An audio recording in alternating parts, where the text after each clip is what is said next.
everyone. My name is Sandra Kim, IA's Professional Development Director, and I want to welcome you to the Manufacturer Series webinars.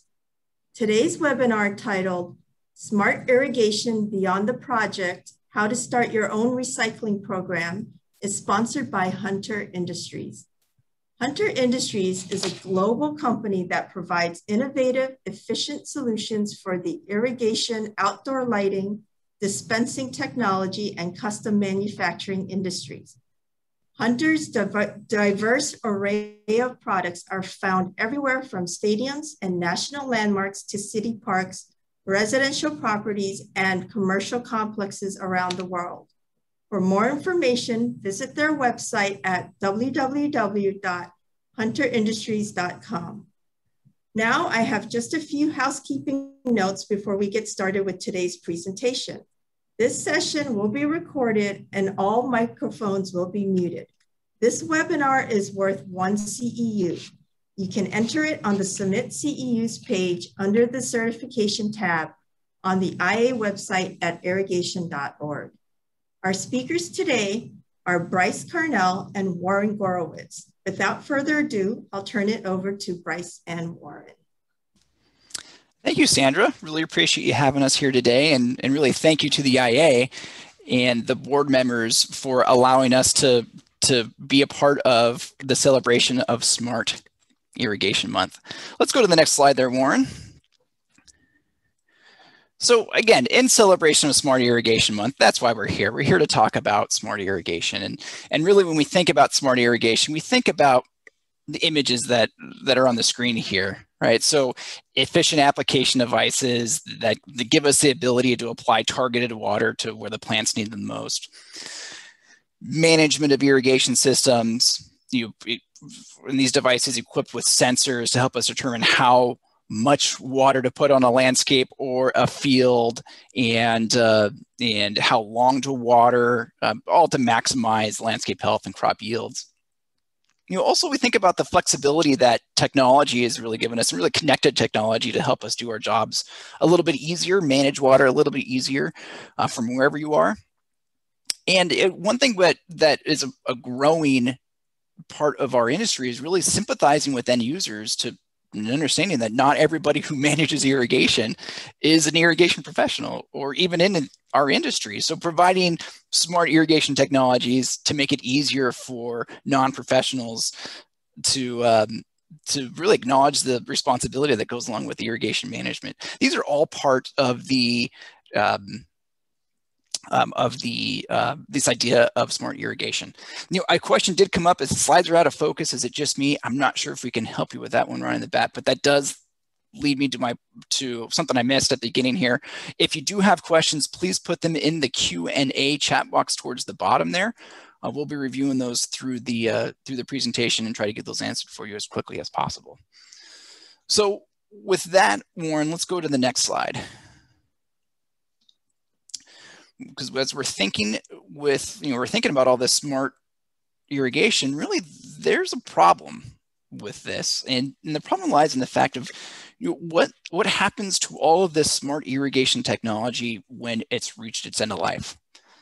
So in the field, when we see here drip tape is used for a year or maybe even less than that, just a growing season for a specific crop, what happens when that's ripped out of the ground and makes way for another crop to be planted and grown?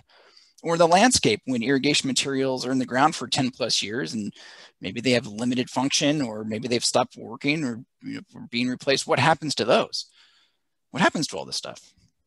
Well, it typically just enters the ever-growing waste stream in our society and adds to the mountains of waste sites and landfills found around the globe. So the question here is what is so smart about that? Let's go to the next slide. As we start thinking about, hey, what's so smart about that? I think it's easier to point the finger at someone and say, hey, that person's responsible, or this person should be looking at. But really, I think the responsibility doesn't rely on one person. We got to take a look at the entire value chain here. And if you look from the end user back to the material provider, is it that end user who is physically performing the act of throwing these things away? Should they be worried about what happens to this? Should it be the distributor who's selling products? So should they be worried about what happens to the products after they've hit their end of life? What about the manufacturer? I mean, should we be really worried about what happens to our stuff after it's done working? And how about the material providers? People who provide the raw material to us manufacturers, should they be involved somehow? Now, I don't think it's any one person in this value chain's responsibility, as I mentioned, but I think we all lend a unique perspective, and we can probably offer some solutions on managing this waste stream. Another question that comes to mind is, can this waste just be avoided altogether? And this sounds like a wonderful and great idea, but that takes a ton of planning and a ton of engineering to develop devices that avoid the waste stream altogether. And like I said, it takes time, it takes resources and funds, and really takes demand from the industry for that push in that direction. I think that's a great goal to have, but I'm not sure that it is an achievable one in any time in the recent future here. So, or in the upcoming future. So the next slide comes to play with, so what can we do to mitigate or manage these irrigation waste streams? And this means recycling. So are there ways that we can recycle this irrigation material to avoid landfills? And I think there's some really great examples outside of our industry that we can look towards. Food and beverage, the clothing industry. I mean, they have all had these programs. They have programs around recycling that have been implemented for years that you may have participated in. I know that I have. So at this point, we're going to stop, and Warren's going to bring up some survey questions around recycling. So Warren, go ahead and take it away. Thanks, Bryce. All right. Looks like the poll was already up because people have already answered or started to answer. So we have 3 questions for you. Do you recycle within your business? If yes, what kind of materials do you recycle? And then the final question is, if you're not recycling, why? What are the barriers that are preventing you from recycling? And see if I can, if I can end the polling. Okay, we forced everybody to answer all 3 questions. Sorry about that, Mike.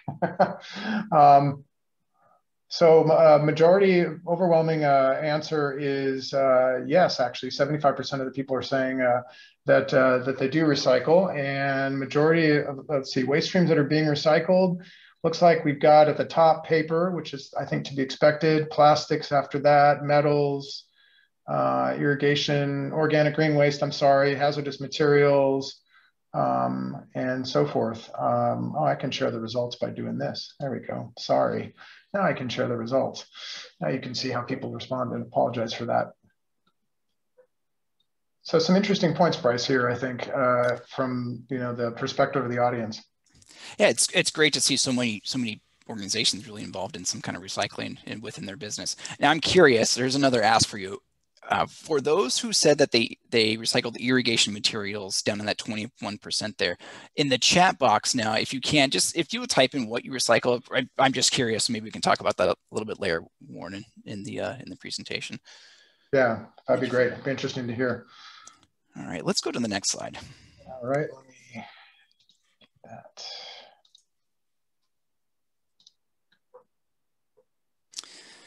Now, I do want to point out, we talked about some other industries that are really have some great programs around recycling in the food and beverage and clothing industries, but we have to highlight what's happening within our own industry in the agricultural segment here. Toro and NetFM both have recycling operations within their organizations around drip tape. They're both competitors in this market, and they both feel that, hey, they have responsibility to what happens to all this stuff after it's reached its end of life. Again, that could be one growing season or a year, maybe a little bit more than that.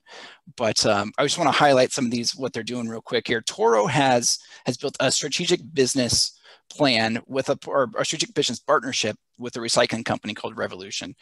Revolution goes out to a farm, collects used drip tape, washes it, processes it, and turns it into a product that is either sold back to Toro to make more irrigation product, or sold to other organizations and manufacturers to make a number of other goods. Netafim has a similar business plan.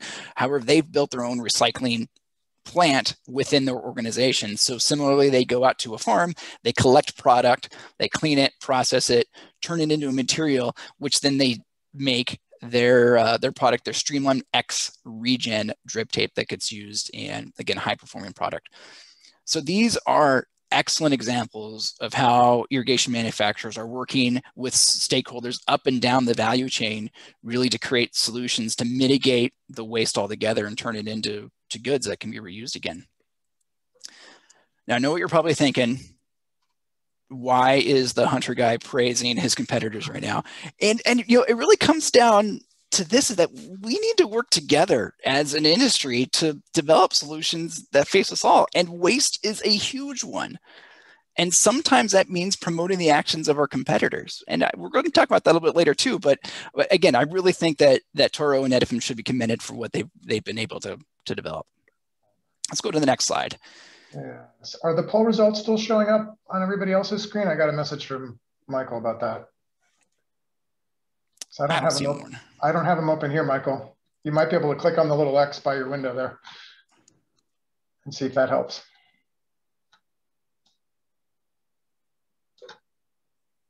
All right, next slide. All right.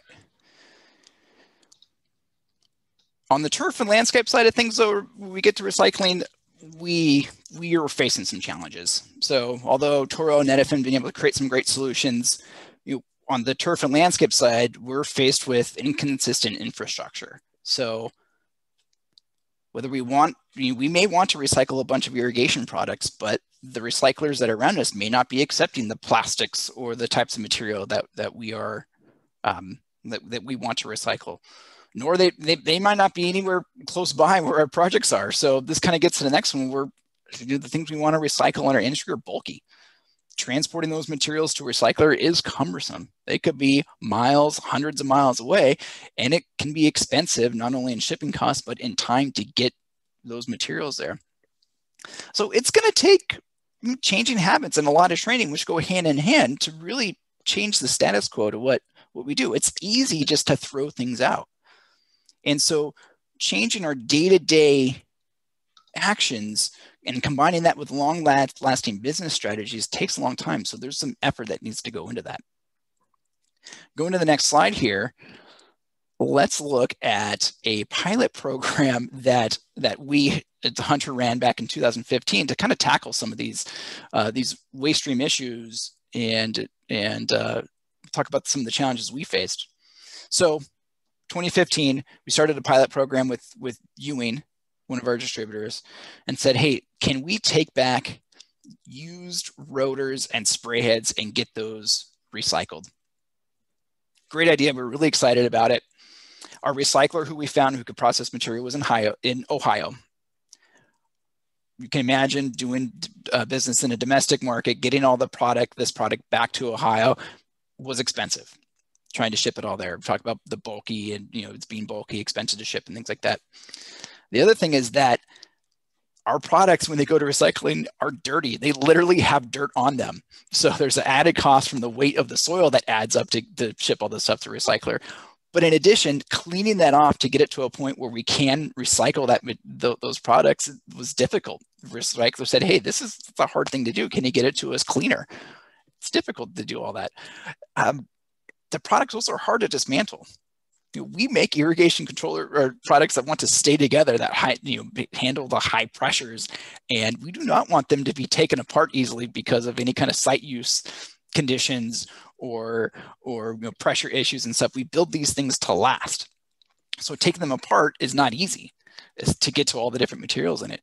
On top of that, the recycler said, hey, you have a ton of different types of material here. You've got this outer ABS plastic body and cap here. You've got acetal gears and stuff inside of this, and that acetal is all this different color. You've got different kind of springs and metals in here too. It costs me a lot of money to take that all apart, and it's not easy to. Can you simplify that to make it easier for us? So these are some great feedback points from the recycler that I think were really good things to learn from that perspective, to say, like, hey, how can we as a manufacturer work with recyclers to make a product that is that's easier to recycle? On top of that material, note too, that hunters' material makeup is different from rainbirds, is different from toros, is different from all of our other different manufacturers too. So we all use a different type of plastic in these products. So we could only, in this pilot program, collect hunter product to get that to be reused. Lastly, to make this financially feasible for the recycler, they said we need a minimum of 80,000 pounds of product to even start a processing run of this. Well, with all those challenges that we faced, unfortunately, this was an unsuccessful pilot program. We had dreams and aspirations to make this a good running program. We were not able to accomplish that back in 2015, but I think there's hope for the future. And Warren, let's go to the next slide. In 2018, the former past president of the Irrigation Association and now Director of Corporate Social Responsibility, Warren Gorowitz at Hunter Industries here, he had this idea, and his goal there for that year was, hey, we need as an industry to come together and help to solve some of these issues around sustainability. So he built a common interest group within the IAA, this Irrigation Association, the Irrigation Association Sustainability Common Interest Group. It meant for the first time in 2018, it was distributors, manufacturers, competitors in the same room together, end users. We had retailers outside of our industry join us too, just to listen to the things that we were talking about, to see if there's things that they could share and things they can take back to their industries as well. So when I say that there's hope, this is the start of the hope. So as an industry, this is a platform that the IAA is offering and has put together for us to have conversations of what we can do to help mitigate and help manage some of these waste streams, where we can work together to find these solutions. But with that involved, so with that, I encourage you to reach out to the IAA to help join this group here. You'll talk with myself and Warren and peers within the industry to again find these solutions. But let's go to the next slide here. E-waste. We've talked a lot about plastic and recycling that, but there's value and there's opportunity with the e-waste that we see in our industry as well. And with that, I'm gonna turn it over to Warren. Thanks, Bryce. And actually, I'm just looking through the chat here, and I see that a couple people are recycling plastics. Thanks for your comments on that. In fact, Jonathan mentioned that he's actually been disassembling rotors and sprays and removing the springs and stainless steel to recycle. That's awesome. And I think, I'm going to jump back a second here because I know we're going to talk about e-waste specifically, but I want to mention that, to Bryce's point, what he talked about earlier, is that this really is an opportunity for the industry to come together and solve these problems. And I think that is something that, and he mentioned at the beginning of the presentation too, about other industries that are doing that and then collaborating together and how important that is. And so I guess that's my challenge for everybody that's watching the webinar, whether you're watching it live, whether you're watching the recording, is that, as an industry, we need to come together to solve some of these problems, And I think we have the ability. We certainly have the smarts and the intelligence. There's a lot of talented people that work in the irrigation industry. And and we'll maybe share some comments about that at the end of the presentation. But sorry, Bryce, I just wanted to throw that in there. Great. And so, yeah, Bryce asked a question about e-waste, and you're probably wondering, so what's e-waste have to do with irrigation industry? So, well, e-waste, the electronic component of our industry, especially on the turf and landscape side, is the irrigation controller. And those products at some point either they reach their end of life because they stop working at some point, or because the technology changes fast enough where people choose to upgrade their irrigation controllers. And where do we think most of those irrigation controllers go when they get discarded? Well, they're generally not being recycled. In fact, if you look here, you can see that in an interesting stat from 2019, but in the United States alone generated 6.92 million tons of e-waste. Now keep in mind, this is all electronic waste, computers, all those kinds of electronics, not irrigation controllers. If we generated that much irrigation controller waste, well, yeah, we would have a problem. But that's 46 pounds per person. And the sad part about that is on the general e-waste side, that's only 15% of the materials actually getting recycled. And so that's a challenge for us. That's something that we need to figure out as an industry. Like, how can we keep those electronics, the irrigation controllers, out of the landfill? And so there's also another opportunity and another challenge that I think the industry faces, especially now, is, we're trying to continue to find a good workforce to be able to help us in our businesses. And there's a workforce that's often been overlooked. And if you look at a statistic from 2014 of, the fewer than 20% of the 50 million people that are in the US, and this again from 2014, that are disabled, or even participating in the labor force. And so is there an opportunity for that part of the population to actually participate in the workforce, and in what way? And so I want to talk to you about a program that we're excited about. And really the idea is, as Bryce talked about earlier, about changing habits, and that's one of the challenges with recycling. So we look at this literally as trying to get rid of and recycle the e-waste one controller at a time. And this is a program that we started back in 2019, actually with the help of Ewing Irrigation. They actually were already participating in this program with another irrigation manufacturer, and brought it over to Hunter. And really the interesting thing about this program is, and I think the success of these kinds of collaborations is forming partnerships with organizations. And so through Ewing, we learned about a company called Blue Star Recyclers. And I want to share with you a video that talks more about Blue Star and what they're doing.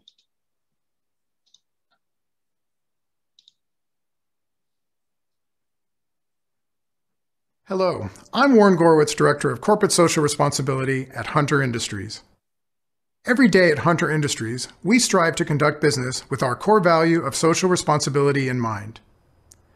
We firmly believe that recycling irrigation products when they reach the end of their usable life is important for our company, our customers, the industry at large, and our planet.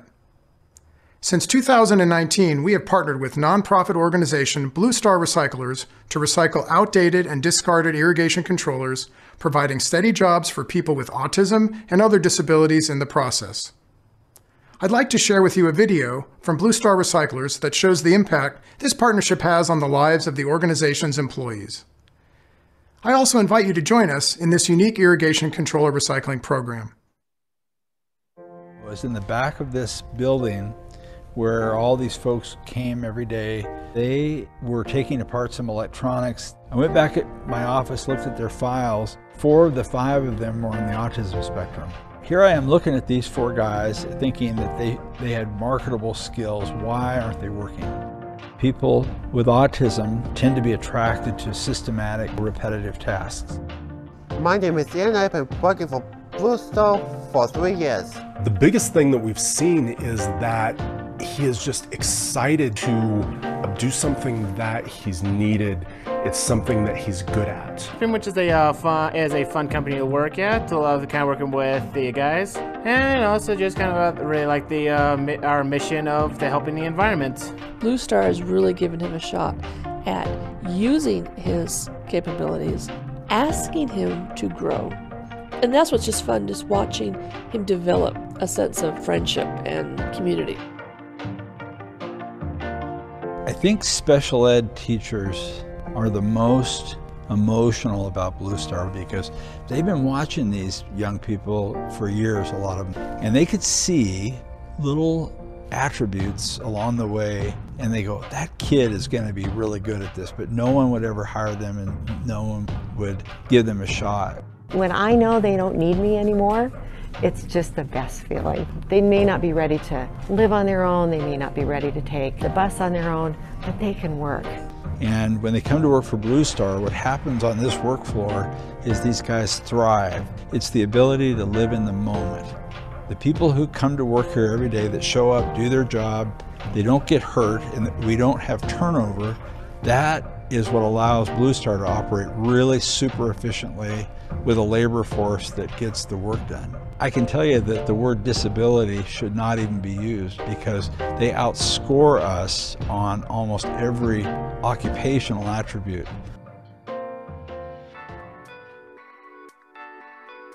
Everyone starts throwing away things, and there's just no place to go.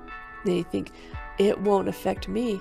I see it being taken away in a garbage can. That's only going down maybe a mile down the road and being dumped. If this stuff gets landfilled, which is the most common thing that happens in the United States, when those items are exposed to the elements, they leach heavy metals. So landfills get contaminated. And what happens when all this keeps going? Blue Star takes care of our fluorescent lamps, batteries, and also electronic equipment. So if we have the assurance of a vendor who, especially with recyclables, and especially with the environment and all the different stipulations and all the laws and bylaws and standards that go with that we want to be compliant, we want to do the right thing, and our vendors and Blue Star along those lines helps us do that. The old way of thinking about waste was, I need to get rid of it. And I want to get rid of it as conveniently and cheaply as possible. What Blue Star says is let's change the conversation from, it's not waste to try to get rid of easily and cheaply, it's fuel for the economy.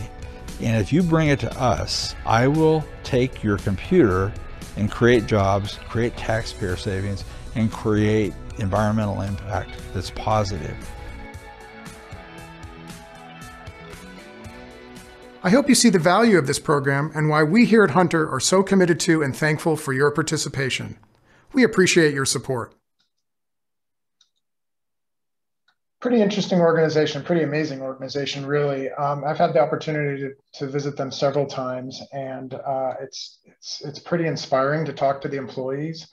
And they currently have a location. They have several locations in Colorado and another one outside of Chicago as well. And as of last year, they were employing 44 people.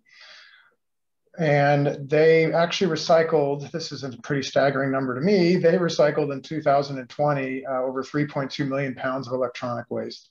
And most importantly, and you probably saw it mentioned in the video as well, is that they're recycling electronics ethically. They're e-Steward certified, which means they're audited by an independent body. And why that ethically being recycled is important, especially to us, is we want to make sure that we're not sending these controllers, having controllers sent to them to be recycled, and they're just going into the landfill. And so they actually do get sent, the materials get sent to different sources, which we'll talk about here in a couple minutes. And you heard about the workforce and their zero absenteeism, and what was interesting, and they just kind of briefly mentioned it in the beginning of the video, is that really where this program got started is Bill started working with local school districts and their special education programs and working with them and creating partnerships. And he was bringing students in from the local school district special ed programs, from their high school programs, and their primary workforce is autistic, bringing them in and found that they excelled at this task of disassembly and the repetitive nature of it as well. And as of now, or as of the end of last year, actually, I'm sorry, they actually have inspired 11 other electronic recyclers in the U.S. to replicate this model, this employment model. So it's pretty amazing in a lot of different ways. And so one question we get asked a lot is, so what happens to the irrigation controllers that are recycled? So that's a really good question, because of course in an irrigation controller, there's a lot of different components. So we start with the circuit board, and those are actually sent off to smelters, in which case they oftentimes will recover the variety of different metals that are inside a circuit board, which could be gold, silver, platinum, and most of it, the highest percentage of it, actually falls under gold. And the gold actually gets reused to make jewelry, other electronics, gold bars, currency. And a little side fact of interest right now, especially timeliness, is that actually for the Olympics that are going on right now in Tokyo, the gold medals were actually made from recycled circuit boards, not necessarily from this program, but just from recycled circuit boards that they were able to obtain. Another one of the other materials is copper, which is often in the wire and also a component of the boards as well, circuit boards as well. And that material is actually shredded and typically goes out back to a mill, in which case they're either going to make more wire, they're going to make copper piping, maybe roofing, gutters, and other things. And then the final material that's typically inside an irrigation controller is plastic. And because there's so many different types of plastics, It presents a big challenge to separate them. And so they typically shred it. They'll shred the plastics, and those plastics actually stay mixed once they're shredded. And that moves downstream, and it actually gets melted and turned into pellets, and it becomes feedstock to make other kinds of consumer goods. So you can see that the materials in an irrigation controller are being recycled responsibly, and they're being put and created as kind of a circular economy, being put to use for something else after it reaches its end of life as an irrigation controller. So why is this important to us as an organization? First of all, we want to make sure that we're diverting waste as much as possible from the landfills. We feel like that is our responsibility as a manufacturer, also our responsibility as an irrigation industry. And one of the things that I talk a lot, or attend a lot, I attend a lot of conferences, and William McDonough, who is involved with and has actually created this whole cradle to cradle process. Something he said at one of the conferences that stuck in my head is when you throw something away, like, where is away? Like, you don't see away, and so it's so easy from a trash disposal, waste disposal, to be removed from it, because once you put it in the can, you never see it again. And yeah, if you happen to live in a industrial, city, you might actually see the recycling facility someplace, see the waste facility someplace. But I encourage you actually go take a tour of your local recycling facility, and it's pretty scary how much stuff is there. And that's a whole other discussion, I guess, from a standpoint of just, how much waste there is in society. But, the other reason it's important to us too, is we want to make sure that we're staying ahead of the curve when it comes to the industry regulations. And I think at some point, these kinds of things are going to, be imposed upon our industry. And so part of that's controlling our own story as well. And doing things in a positive way. And again, just getting ahead of it, staying ahead of the curve in a sense. And then last, but certainly not least, it's part of our values, social responsibility.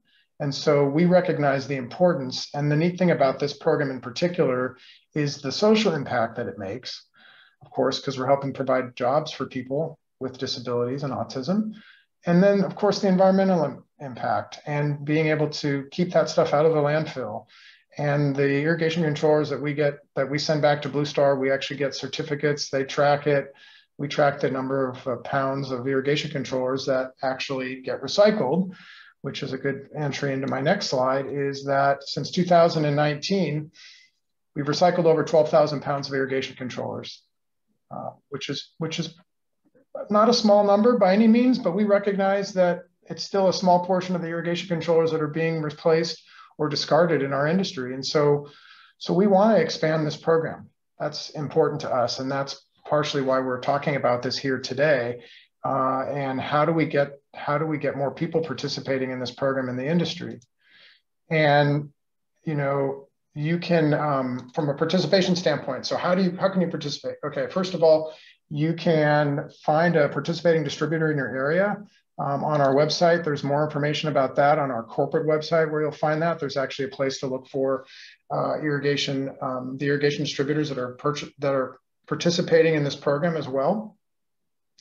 And we're looking forward to expanding this program to involve more hunter distributors. And by the way, one of the questions that gets asked often is, are you only going to recycle hunter controllers? No, you can bring back any irrigation controller, can be recycled. Currently can be brought to the irrigation distributors that are participating in the program. And it's as simple as that. Drop the controller off and we'll send it back through their help to Blue Star Recyclers. We take care of the recycling costs for the products. We also want to encourage, the entire irrigation industry to participate in this program as well. So, and there's been a couple other programs. One of our other irrigation distributors ran a program for 2 months earlier this year in partnership with other irrigation manufacturers. Again, that's the beauty of working in the irrigation industries, is being able to share the resources like this program. That's pretty incredible. Another way to participate is if you're a Hunter Preferred Program member, you can actually log into your portal, and there's more details on how you can actually recycle the controllers if you want to send controllers back on your own without having to drop them off at a particular distributor. or your distributor of choice, or who's participating in the program. You can also, again, open to 100 preferred program members. You can send the controllers back to Blue Star recyclers, and all that information's inside the portal, and we'll take care of the recycling costs for that as well. And so with that, we have time for questions. Of course, our contact information up here for Bryce and myself, and also I just want to kind of reiterate a couple of things that we talked about earlier as well, which is this is really a great space and an opportunity for collaboration. And we want to hear from you. We want your feedback. So I really would hope you'll take the time to reach out to either Bryce or myself, share your ideas, share your feedback. We are going to continue to challenge ourselves to figure out how to recycle other products. Continue to look at, what other materials, what other things can we recycle? Can we go back and relook at that irrigation sprinkler recycling program? It's certainly one of my plans to do that as well. If you want to learn more about our efforts around corporate social responsibility, we publish an annual report, which was the most recent one from last year, was just published about a month ago. And so you can find that on our website as well. And then I also want to encourage you, for those of you that are, in our database, we're going to be sending out a stakeholder survey here in a couple months, and we'll be soliciting your feedback. And we want to hear from you about what's important to you around corporate social responsibility, what issues are important to you, what things should we be focusing on, how do we want us to share that information with you, because that helps guide us, and it helps really determine our direction in our efforts around corporate social responsibility. And Bryce, bring you back on here if you have any other points you want to mention as well. No, I don't think you've covered it greatly. Thanks, Warren. I just want to plug the Irrigation Association Sustainability Common Interest Group there too. Another way to participate and be a part of the conversation. It really takes an entire tribe to help find these solutions and answers, and we would love to have you be a part of that conversation. Yeah, I think it's a great opportunity, and it's a great place for us all to work together. Like I said earlier, to help come up with solutions for these challenges. Right. Warren, we did have one question from Jonathan a little bit earlier, and Jonathan was asking, is there a way to return extra nozzles from manufacturers for reuse?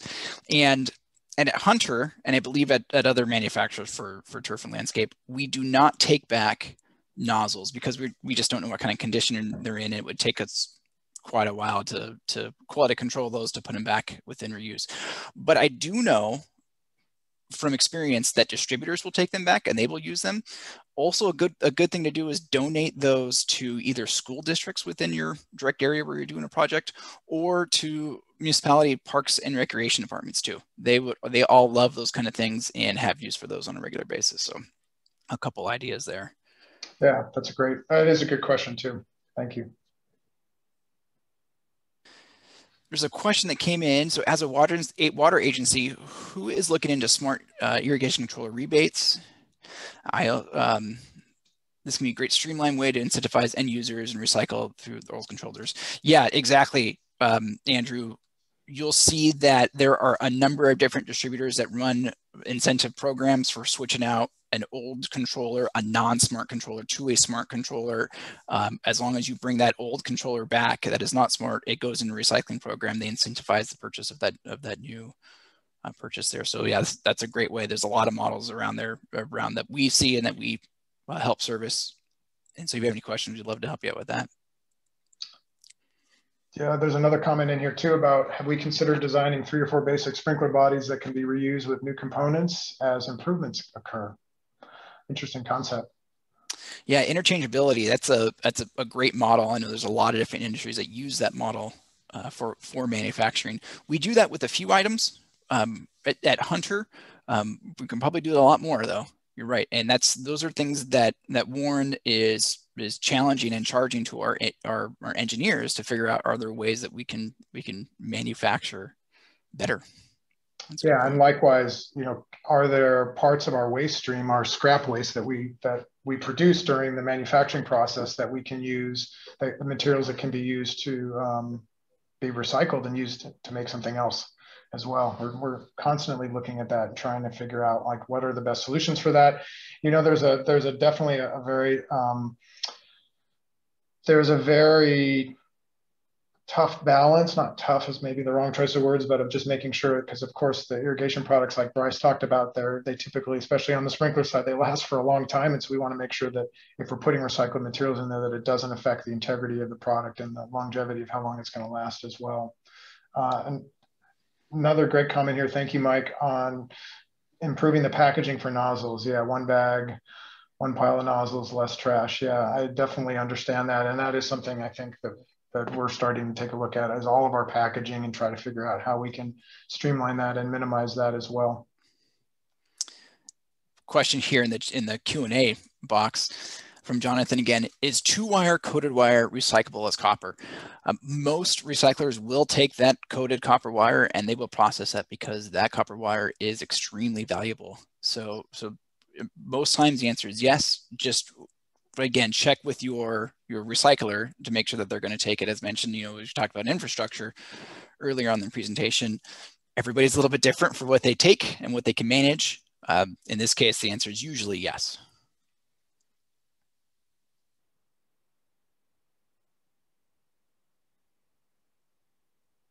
Other questions or comments on what we've shared with you today?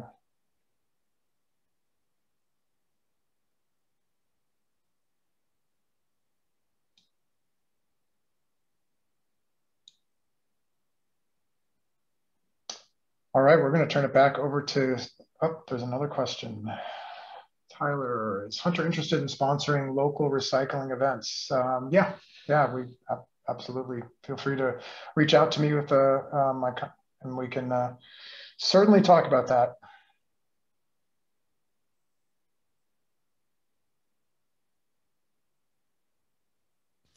I think everybody's messaging the IA and their distributors to, number one, be a part of the common interest group, and number two, figuring out where they can go recycle some controllers, Warren. Yeah, that's good. I hope today's presentation is kind of giving you some insight into some of the challenges of recycling in our industry, and then also we wanted to share with you one successful program that we've been working with since 2019. And again, your feedback is super important to us. So please feel free and don't hesitate to reach out to us and join the Irrigation Association Sustainability Common Interest Group, as Bryce has plugged a couple times. And thanks so much for your participation and joining us today. And I'll turn it back over to Sandra. She has some closing comments. Thank you, Warren. Thank you, everyone, for joining us today. Don't forget to check IA's website for upcoming webinars during the year. A big thank you to Bryce and Warren for sharing their knowledge with us, and to Hunter for sponsoring the webinar. If you had a question that we did not answer, or if you think of one later, feel free to email education@irrigation.org, and we will pass your question on to the appropriate person. Have a great day, everyone. This concludes our webinar.